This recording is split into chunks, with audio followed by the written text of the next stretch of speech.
right, folks, we are ready to roll. We are underway with a lot of news today. My goodness.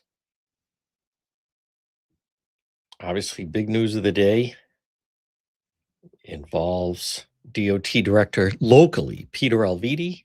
We'll talk on that.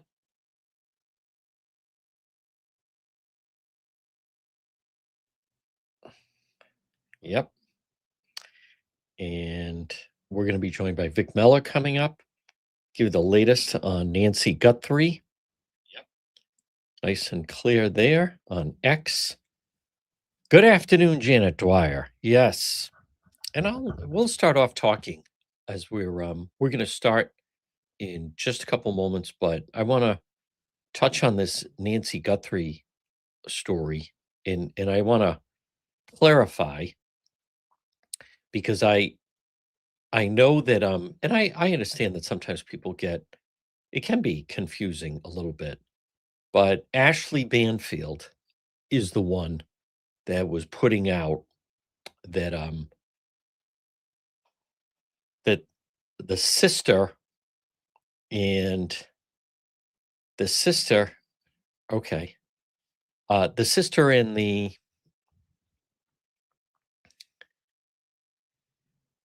um and the brother-in-law are suspects, and that has not been named.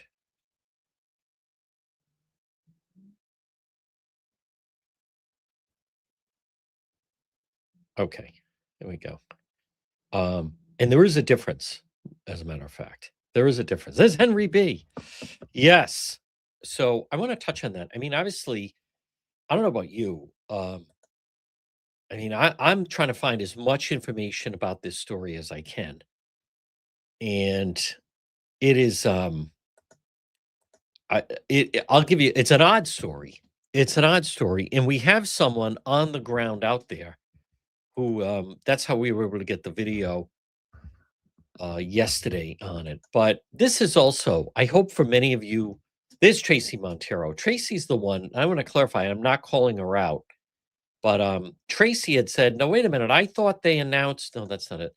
I thought they announced that the sister and the brother-in-law were suspects. That's actually that's just Ashley Banfield saying that. That the authorities have not said that. There's our friend Debbie. There's Bill.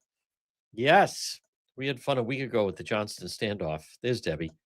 Um, Now Ashley Banfield, I don't believe she's on News Nation anymore. I've been on that show, I think. I mean, I kind of like her. People are mentioning her show, but I think this is now a YouTube show that she does. But I want to just discern the difference for you that there's a huge world of difference of Ashley Banfield. Yes, but here's the thing, Tracy, and I want to just spell that out because it can get confusing. Ashley Banfield said that the sister and the brother-in-law are suspects. The sheriff and the authorities have not said that.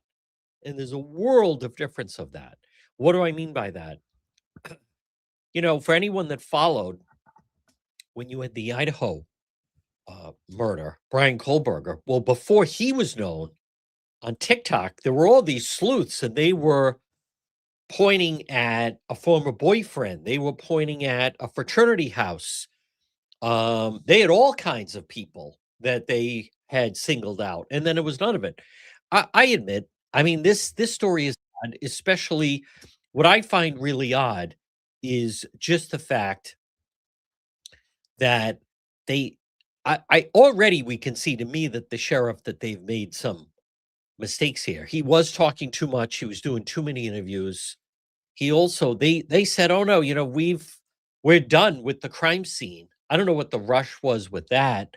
And those of you that saw it, um, for reporters, and it was actually News Nation that went up and they filmed it, and you could still see blood droplets outside the, I think it was the side door or the front door, I'm not sure, but a door at the house. Now, what I find really unusual about that is for those of you that watch when we're out and covering crime scenes, most of the time, if there's been a shooting or a stabbing, my experience has been the fire department comes in and they hose the place down, and then the yellow tape comes up. So, and I'm not sure why, if you have all the media at bay and they're all at the street, I don't know why you needed to say, "Oh, no, the house is open," and so forth, and then well, that's how that happened, then members of the media walked up. So that was very odd. As I mean, again, I've covered so many crime scenes where there is blood, but they go out of their way to let alone at a residence. I mean, all you would need is the fire department to come out and they hose it down, and then at least it's gone. So I admit that the information about the ring camera is unusual. Something about this, remember, and I was posting this, subscribers, any homicide, it comes down to motive, means, and opportunity. Who has the motive? What would be a motive there? Who has the means to do it, capable of doing it? Who had the opportunity to do it? So in this case, like so many other cases, it's the last person that sees, the person alive, whether it was Lacey Peterson and Scott Peterson, whether it was Karen Reed, last one to see John O'Keefe alive, whether it was that doctor, whether it was Mark Perkins with Charlotte Lester. So often it is, it is the last person. And I don't know. I mean, the whole story, I admit, it is odd the more you learn about it and the more you think about it, to think that someone's kidnapping an 84-year-old woman. I saw an FBI profiler saying, why would you want to do that? I mean, she doesn't move that fast or move that far. She can only move like 50 yards. Um, that would be an unusual person to then kidnap. And I don't know what to make of those ransom notes. That could be, there's so many online scammers. That could be someone saying, hey, why not take a shot? And maybe someone will donate money to the Bitcoin. I also think it's odd that the reward is only $2,500. So what does that tell you? That tells me that they're actually not so much seeking advice from the public. So with that, we're going to begin at 106 on this Wednesday, February 4th, and we are live right now on AM 1380 and 99.9 FM. Now, you can always listen online at our website, which is depetro.com. And then for this portion of our program, we are in fact also live on Facebook and X and also on YouTube. But depetro.com, where you can always listen live, brought to you by the Coesit Inn, 226 Coesit Avenue, West Warwick.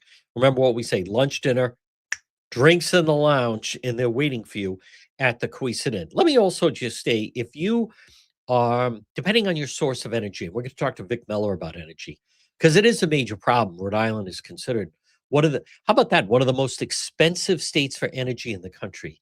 And you don't hear Seth Magaziner say anything about it. You don't hear really anyone say anything about it.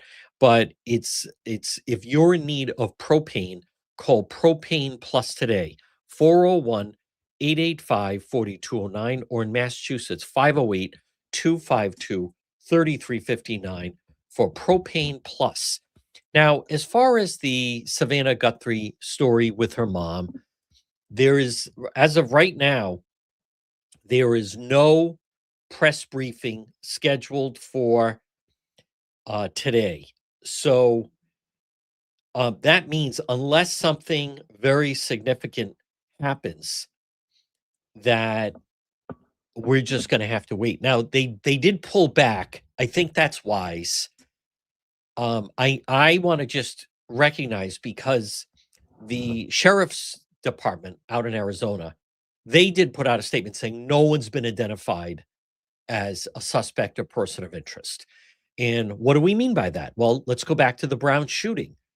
They released a video, and there was an individual, and they said this is someone authorities wanted to identify and talk to, and they considered that person a person of interest. And why do they do that? Because they didn't know who that person was. But it is Ashley Banfield, who I believe is not in News Nation anymore. I don't think so, but she does a YouTube show, and I think she's the one that was saying that they had towed the sister's SUV. Now, I spoke with an FBI profiler this morning off the air, and he was saying how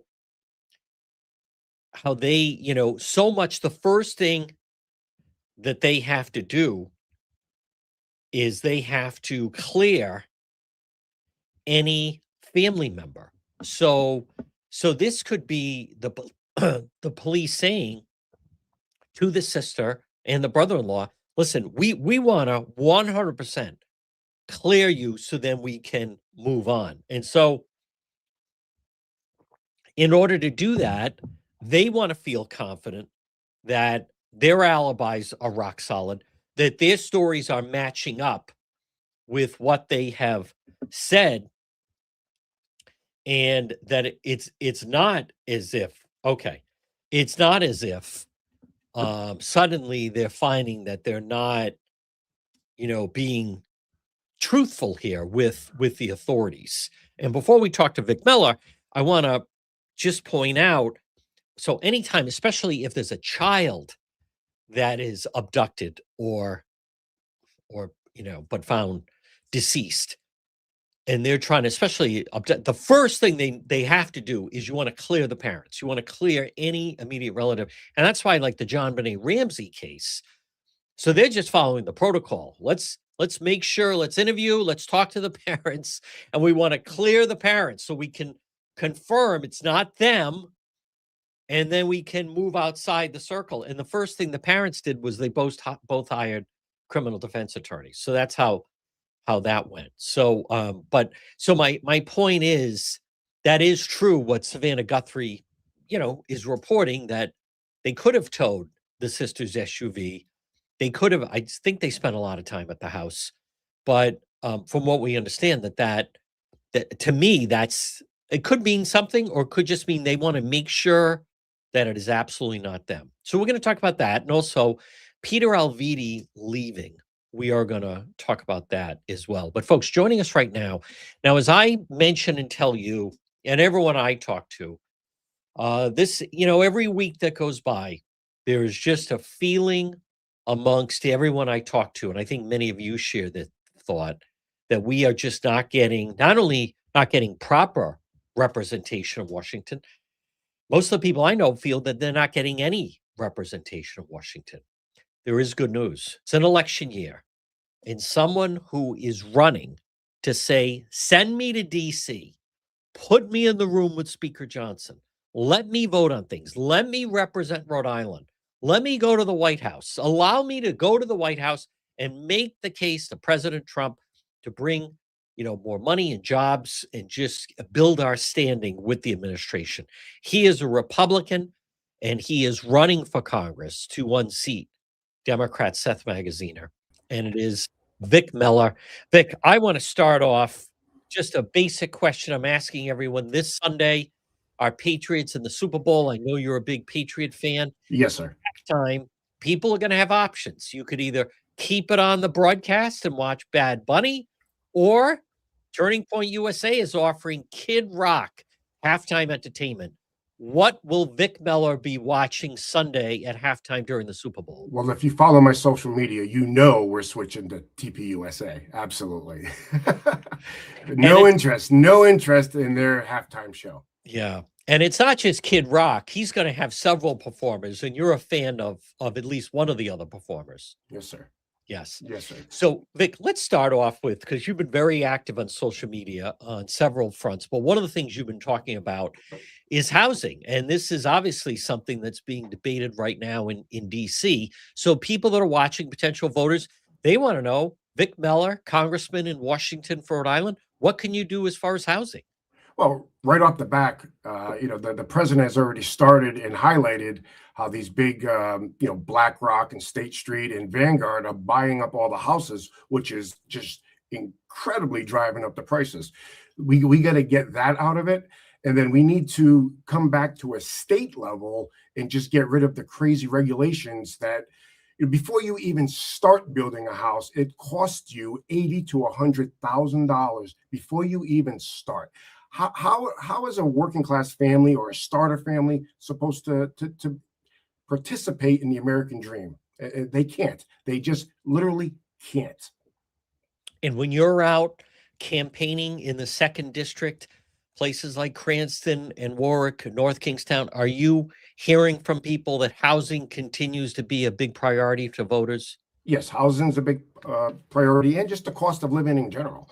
All the way from education to the cost of energy. It's everything is just uber expensive right now, and we know why. It's the policies of the Democrat Party and the socialist wing of the Democrat Party that just wants more and more and more and more money. Based, you can just look at our budget every year; it just keeps going up and up and up and up. And what do you get for it? You get nothing for it. So where's all that money going? That's a whole nother conversation. I'm sure you would love to have, and I would too. And that accountability is coming. It's coming across the country right now, and you can see them squirming. We're there. We're this close, John. Now, Vic, another big issue right now, and again, you've been very active on this, and you don't hear enough of our leaders trying to address it. But people talk about the people of Rhode Island, but businesses in Rhode Island are paying. We have some of the highest energy costs, and I want people to understand this. We talk about high energy costs. It's not just in New England. We have some of the highest costs in the entire country. I have a feeling that Congressman Vic Mellor would have something to say about that. Yes. So we're 47th, which to me is last. So my thing is, I'm rolling into this Rhode Island first campaign, and we just have to get away from the Democrats' Rhode Island last in everything. There's so many statistical categories that we are last in. In energy, if you're 47, you're last. So yes, and there's things we can do there, and the Trump administration's already working on it. They're getting that pipeline, from Pennsylvania and upstate New York, but there's already one that's dead-ended in Connecticut right now. That all we got to do is bring it in. We just got to bring it in. We just have to shift this focus away from the green energy scam, and that's all it is. And I think people know this, but I'm not going to be the guy that's going to bring it up and scream and just scream and scream and scream, because it's an easy fix. This is really an easy fix. It is. I'm glad you said scam, because I saw a post this morning that in Maine, they decided to go with some of these electric school buses. None of them are working. The company went out of business. And now they're just sitting there. Vic, all this talk about Seth Magaziner and Sheldon Whitehouse, let's have all these windmills off the coast of Rhode Island and the wind farms and everything. From what I understand, when the temperature goes to a certain level, and we're experiencing a freezing winter, half of the time those windmills don't even work. No, they don't work. You're right, 100%. It's even less than half the percent of the time. They only work half the time, even in perfect conditions. So when they talk about the cost of green energy, they're not talking about, our factories or the energy mills have to keep running even when the green energy is going. So there's a cost there. So there's all kinds of other costs that are involved in it, but they cherry pick. Now, President Trump, who's enjoying a tremendous week, the president said he's looking to possibly nationalize election in 15 states. He didn't mention Rhode Island per se, but I know for a fact it's definitely on the radar. You also had Tulsi Gabbard in Georgia. Vic, to me, one of the top issues in the state, and in Rhode Island, you still have that they don't check to see if you're a natural born citizen when you register to vote. Where do you stand as far as voter ID? Oh, we need it. There needs to. The American Voter Act has to pass. The voter ID has to be implemented. Right now with our mail-in ballot system, they can just put an X there and send it in, and they're going to approve it. I've watched them do it. They say they have all these safeguards, but it's fake. It's totally fake. And ES&S systems that does our computer systems, they're a derivative right from Smartmatic down in Venezuela. So the Maduro, whatever you want to call it, I call it a beautiful highlight. He's spilling the beans on the election system also. There's going to be a lot more coming out real soon. They just got to work it. They just got to work it. In Rhode Island, elections have to be overhauled. If you could just touch on, I love the theme Rhode Island first. It's about time that we have someone, representation of Washington, that's going to put the state first, not just fall in line and basically be a rubber stamp for the Democrat Party. Oh, yes, sir. That's my mantra now. Is Rhode Island first, and with that, it's not just going to be about Vic Mellor. It's going to be about all the Republican candidates and independent and the full state of Rhode Island. We need to make a systematic change, a revolutionary change in how we're represented. So what I'm doing is I've started a series of rallies. The first one is going to be March 7th in Warwick. All that information is going to be posted here real soon. But I got General Flynn coming in. I got Matt Lake coming in. I got Dr. Tenpenny coming in, and I got a national performing artists coming in. And we're gonna in between all that have local Republican issue speakers from the state, and we're just gonna keep blasting the Rhode Island first message all the way right up to the elections to let people know that what I find is traveling. I mean, I've been on this information tour for 6 months almost now, and everyone's like checked out. It's like, why am I bothering? Why am I bothering? Nobody cares. Nobody cares. There's nobody representing us. Yep. But we need to let them know that we do represent them and we're going to be here for them. And we need them to get out and vote. We need everybody to get out and vote. How can people learn more about the Vic Mellor message? VicMellor.com. VicMellor.com. Go on, enjoy. Rip me apart if you want. I am who I am, and I'm fine with it. So it is what it is. Vic, great to talk to you. Keep it up. I love all the posts on social media. We'll talk to you again, and good luck on the campaign trail. Thank you, John. As always, thank you. All right, folks. There it is, Vic Mellor, and I'm going to tell you. I am demanding we need representation in Washington. I don't have any representation. I don't have any locally. As far as my state rep and state senator, we certainly don't have it with Senator Sheldon Whitehouse and Seth Magaziner and the stolen land and all that other nonsense. So I am looking forward.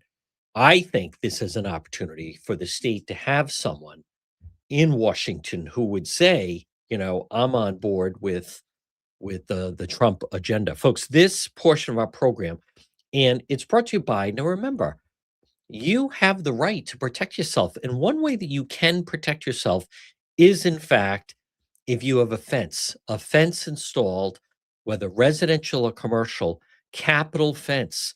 Call my friend, owner Mike Rizzo, today at 401-618-4407. 401-618-4407. Capital Fence, online at capitalfenceri.com, serving Rhode Island and Massachusetts, whether it's a fence or a gate, most trusted for privacy and security, repair and maintenance, installation, durable, automated gates. Again, free estimate. If you've been thinking of having a fence installed at your home or your business, Rhode Island or Massachusetts, call my friend Mike Rizzo.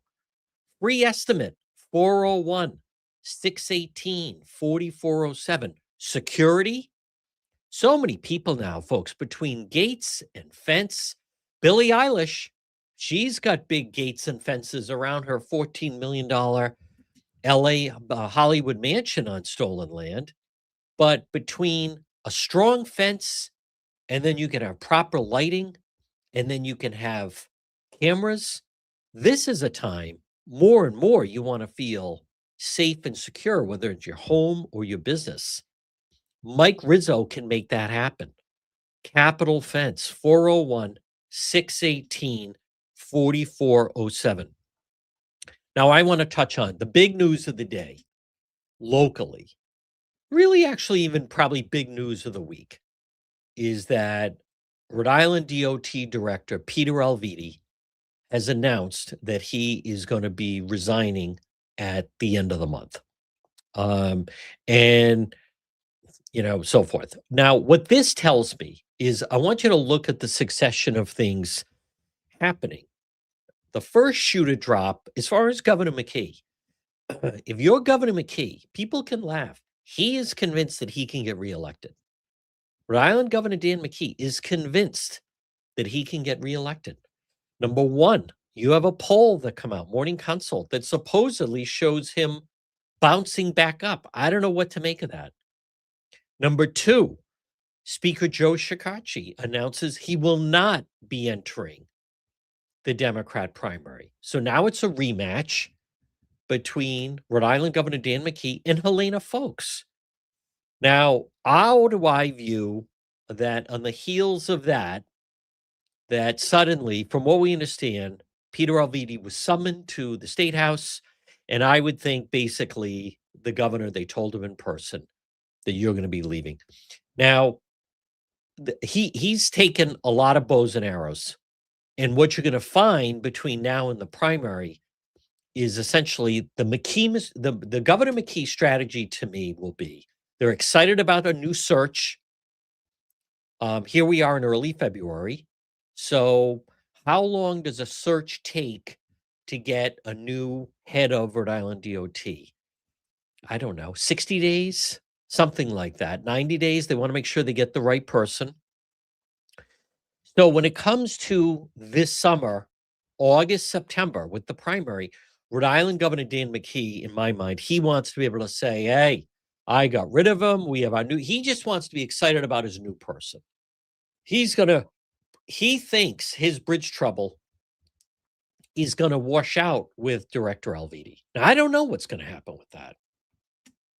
But I'll say this about, for those that count out Rhode Island Governor Dan McKee, does he deserve another 4 years? No. Does he have high popularity? No. Is there somehow someone that could do a better job? Of course there is. But he's never lost a statewide election. He was the mayor of Cumberland. Say what you want about Governor McKee. And I'm certainly not one of his favorite people. And I think we've had much better people running the state. But he won a primary to become the lieutenant governor. And then he won the general. And then that was in 14. In 2018, Matt Brown almost took him out. It was under 2,000 votes. That was this the primary of 2018. But Dan McKee won that. He won that election, and then he won the general. So keep up now. He's 4-0.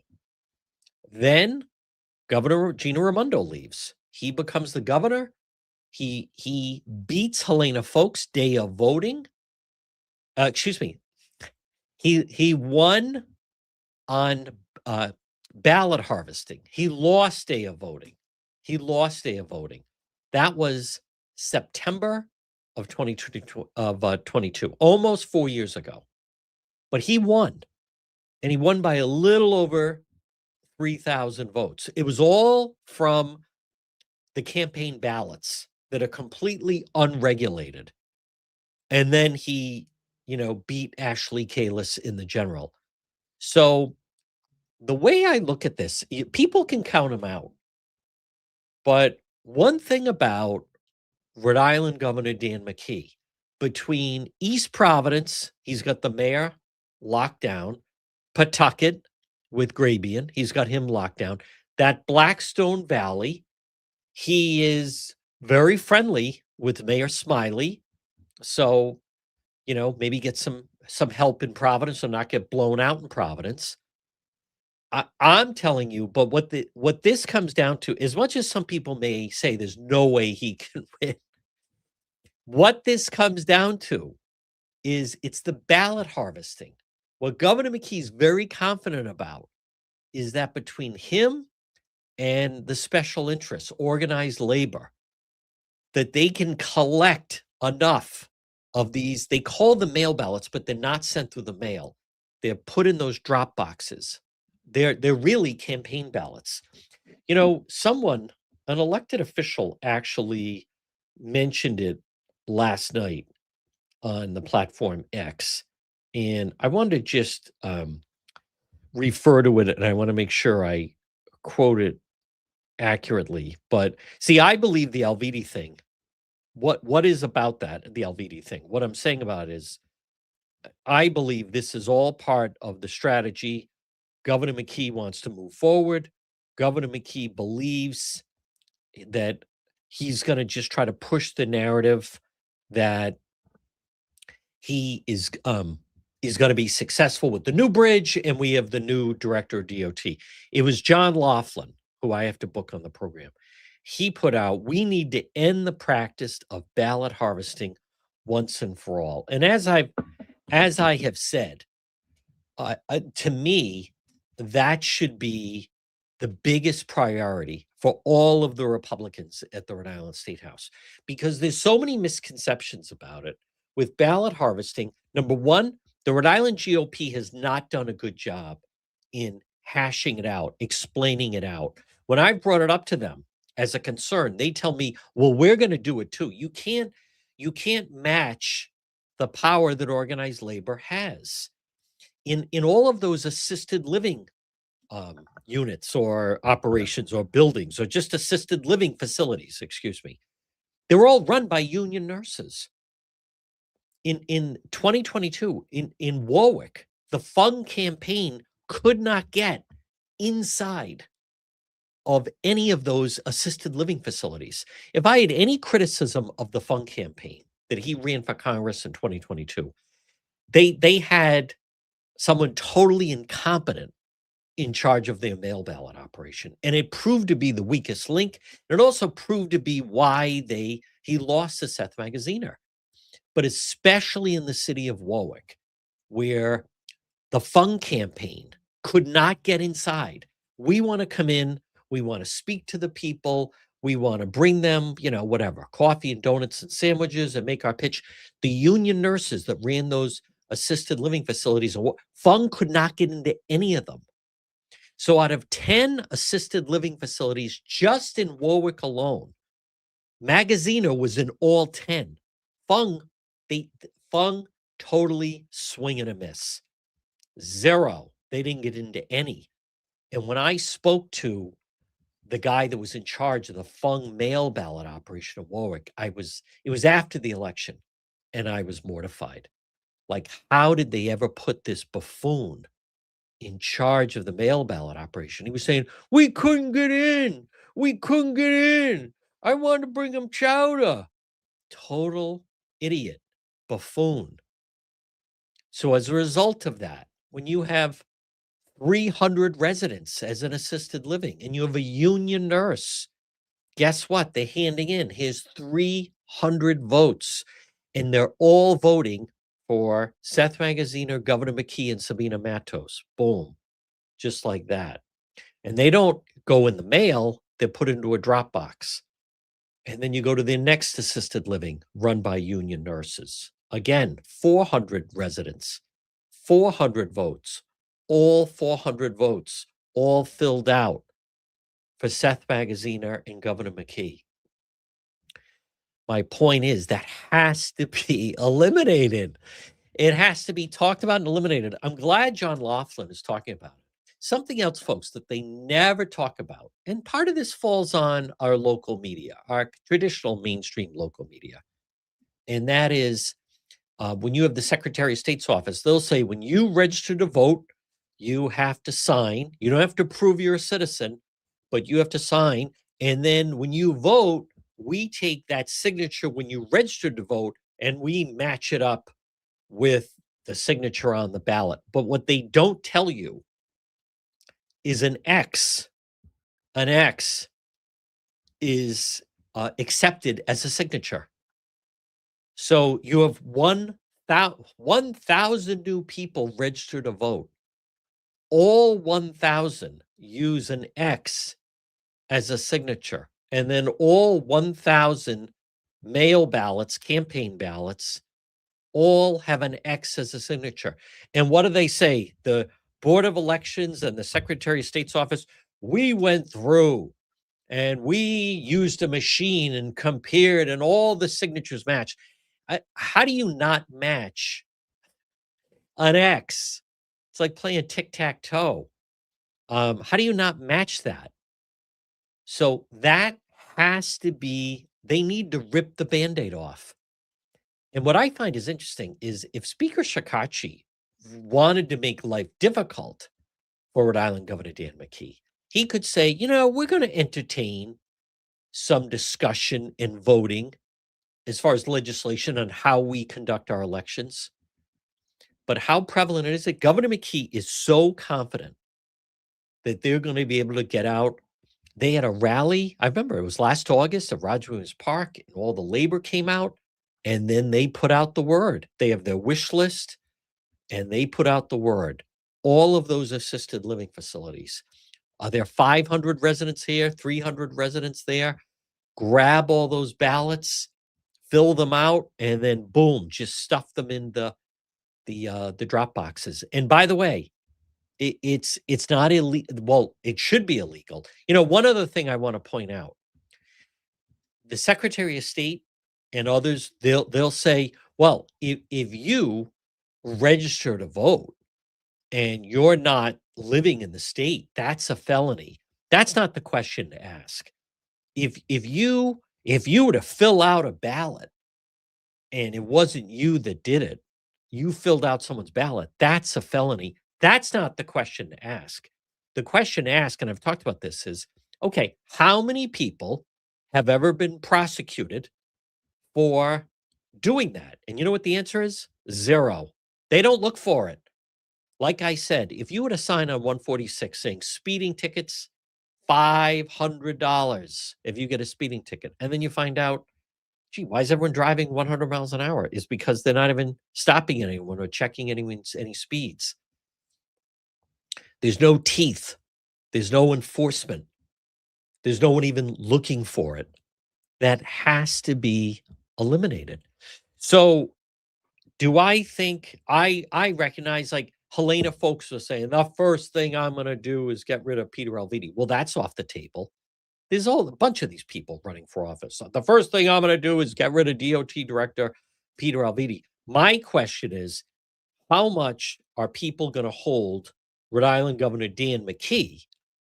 How much are they going to hold him responsible and accountable for the bridge? Because he's betting that with Peter Alviti gone and a new DOT director, and who knows who it could be a DEI hire. Who knows? Or it could be we're going to have the first trans DOT director. Like, who knows? Governor McKee, with Matos, the new DOT director will be an illegal who we're going to allow to build the bridge and so forth. Like, it could end up being, they just want to pander to some groups. It's going to be the first, whatever, the first blind gay person to ever be DOT director. That they look for categories to then just check off.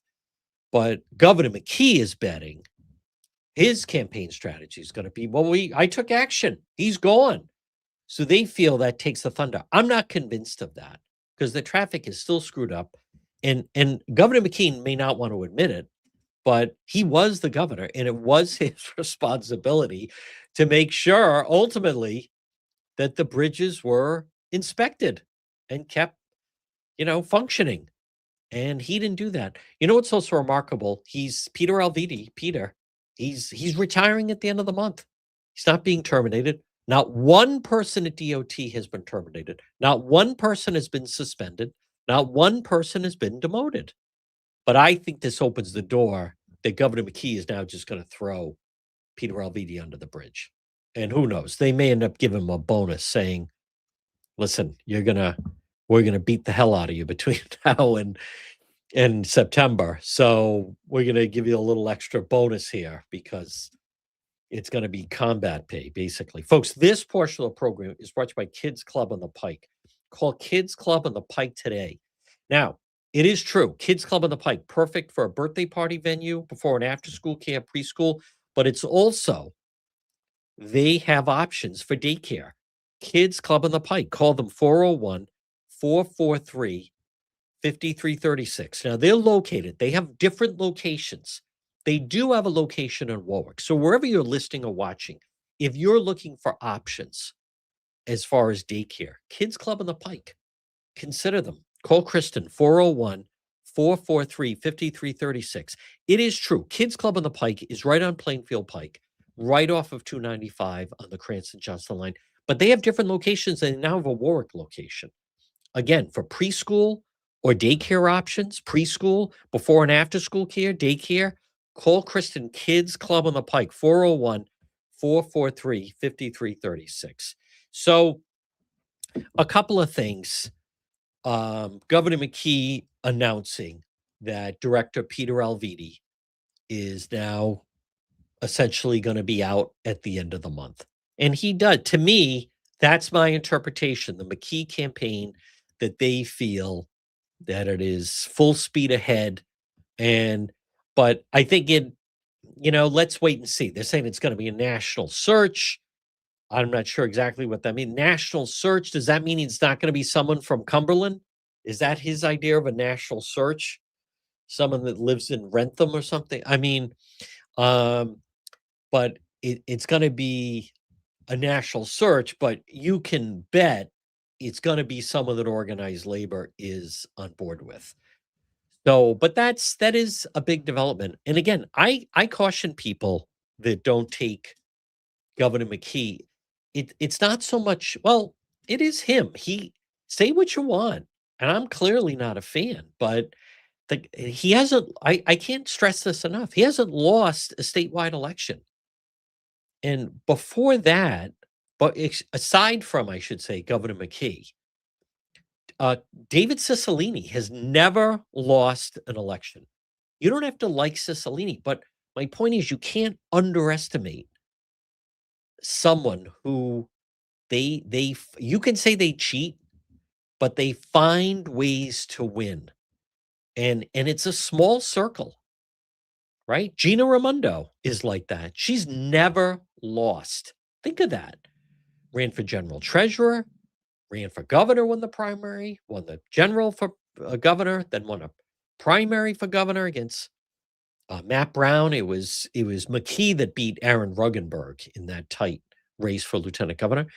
And Raimondo, who people underestimate, she was a Biden cabinet member, even though she had been part of the Mike Bloomberg operation.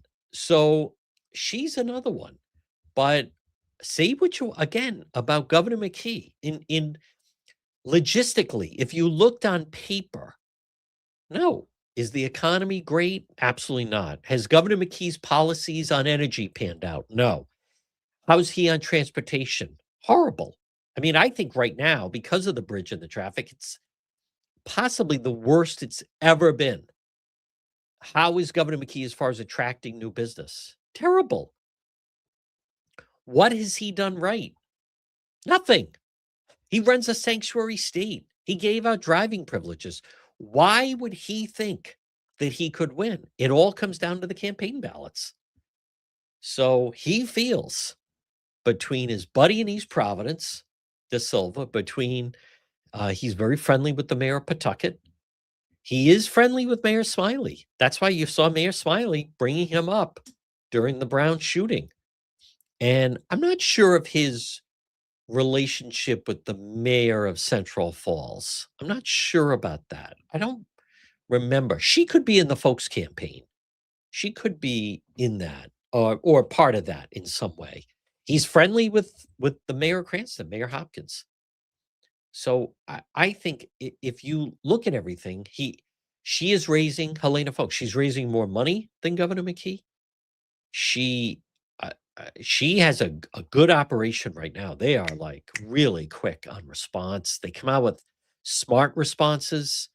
But I come back to you can't underestimate that guy. Now, I want to talk about the latest regarding Nancy Gutheri, which, like many of you, it's only been a couple of days, folks. By the way, I mean, I wish.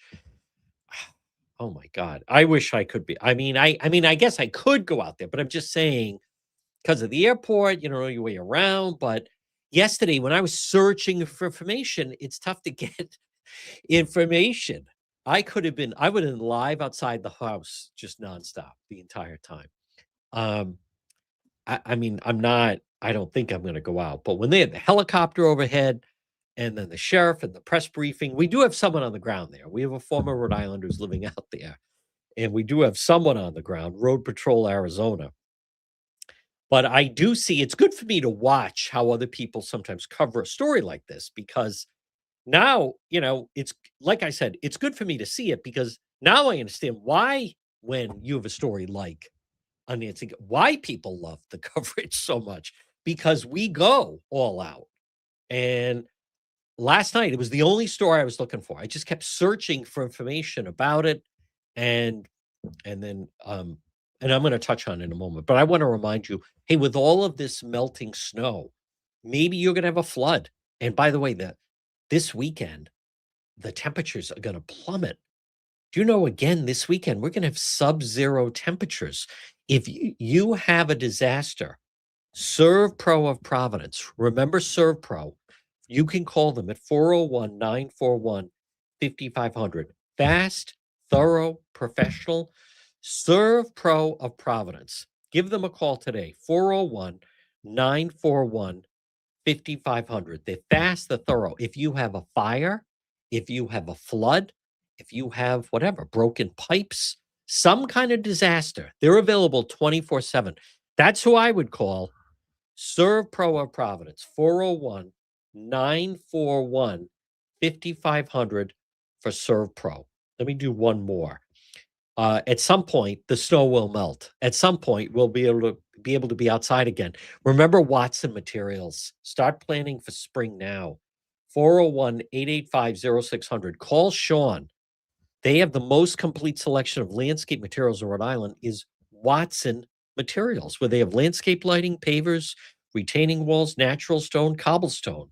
Watson Materials. I share some of their social media. It's just fantastic. And more people are realizing, hey, I want to utilize my outside. Call Sean at Watson Material, 401-885-0600. Now, we could talk about that sheriff as far as Nancy Gutheri. That sheriff already, he made some mistakes. He did. Listen, they make mistakes. He was probably talking too much. He was saying things and then had to backtrack on him a little bit, some things.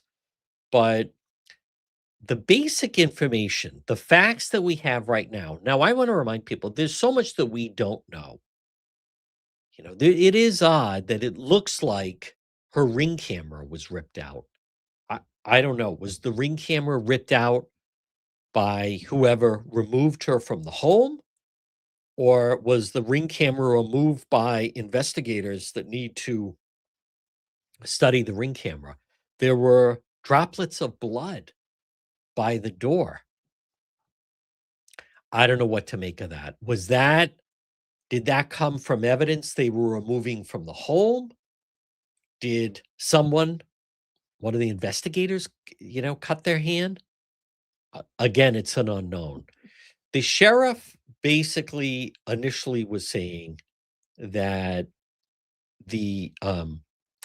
when the sheriff was saying that she was removed, abducted from the home, I agree with everyone that for those that have said it's very unusual. And I'm not sure what to make of some of the hostage notes that were apparently sent to TMZ and also a news outlet in Arizona. So I'm not sure what to make of that, unless if that was tied to. I'm not sure what to make of that. To me, my first thought is that somehow that was some scammer. We want this in Bitcoin. There's a lot of nuts out there, but just the whole notion in the Pima County Sheriff's Department, they said at this point, investigators, this was put out this morning, have not identified a suspect or person of interest. Detectives continue to speak with anyone who may have had contact with Nancy Gutheri. Detectives working closely with the family. While we appreciate the public's concern, the sharing of unverified accusations of fake information is irresponsible, does not assist the investigation. No suspect or person of interest has been identified at this time. So I know that people are posting photos of her sister, Nancy Gutheri's sister, and the brother-in-law, and people are saying that the brother-in-law's a little sketchy. But I'm seeing right now, TMZ is saying the Pima County Sheriff says he believes that Nancy Gutheri is alive. But then I come back to the New York Post. Savannah Guthrie's brother-in-law was the last person to see the mom, Nancy, before she vanished. So I don't know.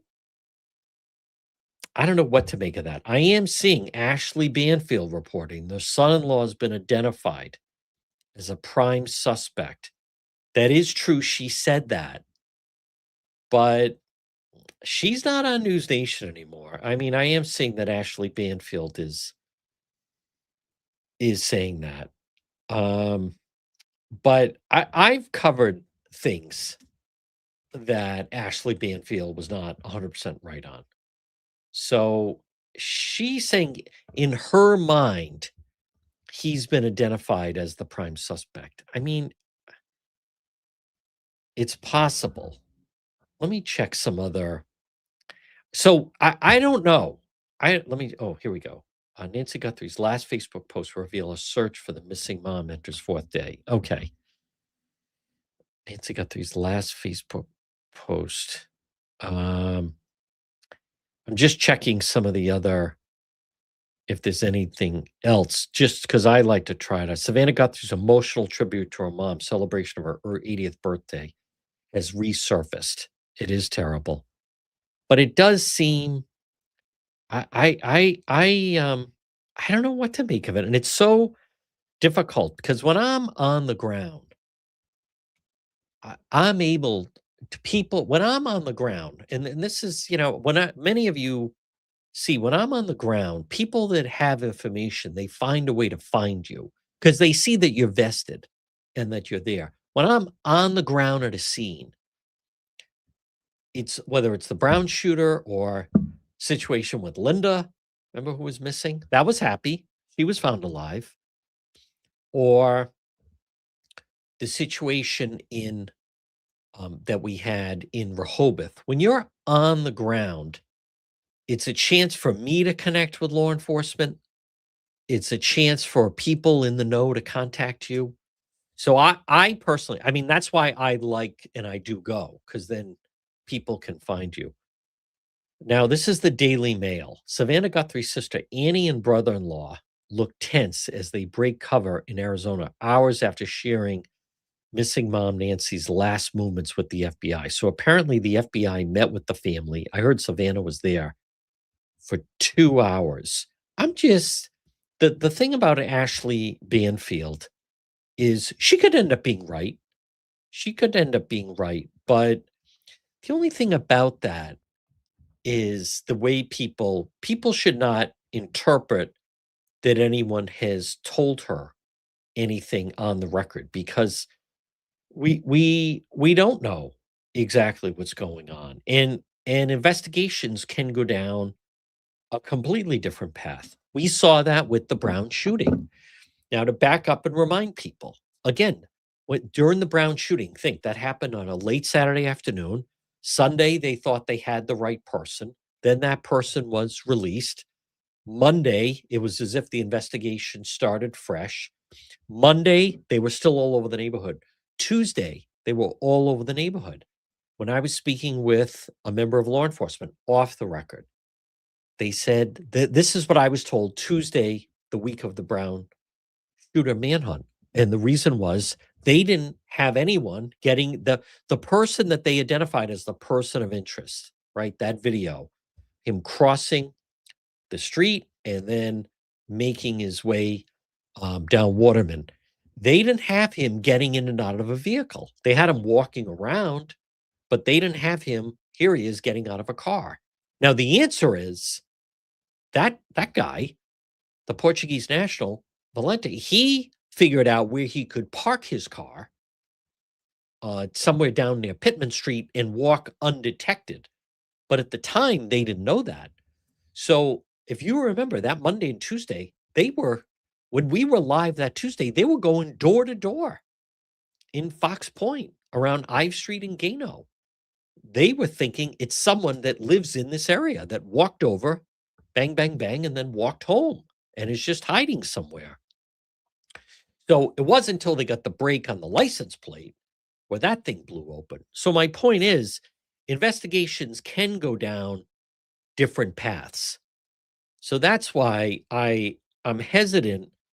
Savannah, not Savannah Guthrie, Ashley Banfield. She may end up be that could be it.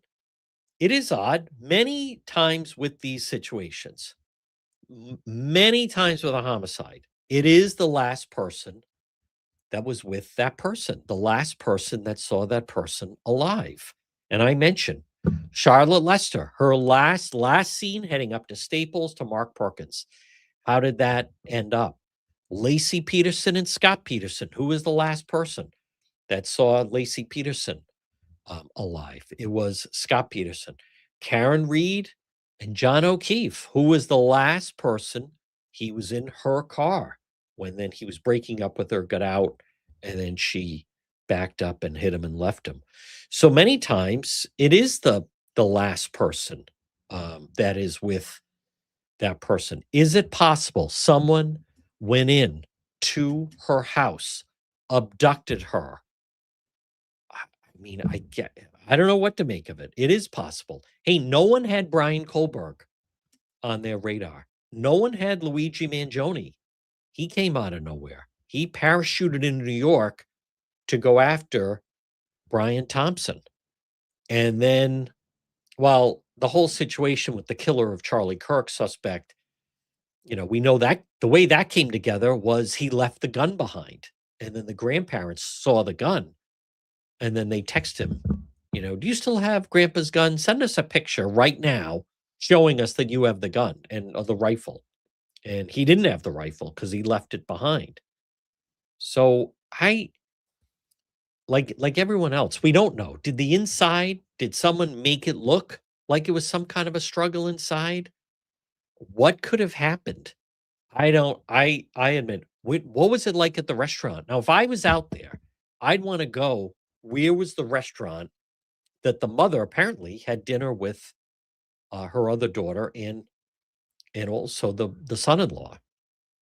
What was it like at the restaurant? We haven't seen any of that video. I would be out there right now trying to get that video. There's a lot. But I do learn by watching other people cover a missing persons case, because that's what this is right now. Because then I realize and look at the information that will be helpful to me. I mean, there will be at some point another missing person case in our area, and ideally, I will be able to bring you coverage of it. Folks, this portion of the program is reached by It's My Health. Stop in and see the Queen. She is open, Marie. It's My Health, 1099 Mendon Road in Cumberland. Now, if you're on Mendon Road right now, stop into that historic white church. It's Marie at It's My Health, 1099 Mendon Road in Cumberland. Keep you healthy, keep your family healthy. It's My Health, 1099 Mendon Road in Cumberland. The Nancy Guthrie story, there's so much about this that we don't know, such as, and I've heard some people, was there, they go down the list. Was there someone that recently did work inside the home? Let's focus on the brother-in-law. Does the brother-in-law know someone that's sketchy? Does the brother-in-law have a family member who's sketchy? Was this a robbery that went bad? Was this somehow we're going to have her out to dinner and then you can go in and rob the place and then she stumbled? I mean, there's so much that we don't know. And I want to be, just so people understand, there's no reason for us to know it. The most important thing is right now is locating her. Like, where is she? It is odd. They didn't find her tragically body somewhere. They're saying they still think she's alive, which I don't fully understand, because they've said that she needs medicine every 24 hours to stay alive. Did someone abduct Nancy Guthrie, Savannah Guthrie's mom, and have the proper medication? Is it a kidnapping? I don't, like everyone else. I mean, I don't know. But it is. I think it's also interesting. So how about they don't have street lights around there? That's different. They call it light pollution. Do you know that the people that live where her mom lives in Arizona, they feel it's the perfect sky. I've been to Arizona. I've been to Phoenix. It is remarkable at night. It's so clear when you go into the desert. It is incredible where you can see the stars and the planets. So they felt the viewing is better. So they don't have street lights, but it makes it that much darker. And people may have ring cameras, but if you've seen the layout of the street and the houses, it's all pitch black. But I think they will be able to determine vehicles that were in the area. It's very possible they could be moving closer on this. Well, if you're listening to the radio, stay tuned for the 2 o'clock news. Everyone else, will continue to follow the news. I don't know where things are going to go with Nancy Guthrie. So, but folks, thank you for joining us on this Wednesday.